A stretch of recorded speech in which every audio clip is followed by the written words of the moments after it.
রাষ্ট্র চালাবে কারা? প্রশ্ন আজ সবার মনে।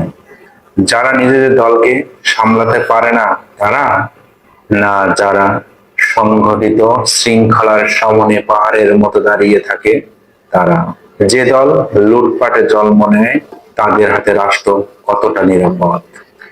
যে দল যখন নিজেদের টাকা দিয়ে পলিটিক্স করে, নিজেদের লোকদের ভুল জিরো টলারেন্সে দেখে, পরস্পর সংঘর্ষে লিপ্ত হয় না, তখনই বুঝতে হবে সেই দল লোহার মতো দৃঢ়। তাদের সংগঠনের সিস্টেম আগুনে পোড়া ইস্পাত। রাষ্ট্র চালাতে দক্ষতা দাপট লাগে না, রাষ্ট্র চালাতে লাগে নিয়ন্ত্রণ। নিজেদের নিয়ন্ত্রণ, দলের নিয়ন্ত্রণ, লোভের নিয়ন্ত্রণ। যারা নিজেদের রক্তের শৃঙ্খলা বহন করে, দ্বন্দ্বের টলারেন্স জিরো, দুর্নীতিকে ছিঁড়ে ফেলে, তারাই রাষ্ট্রকে নিরাপদ রাখতে পারে।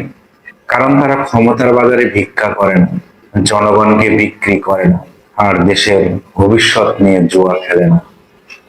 এদেরই হাতে রাষ্ট্র নিরাপদ।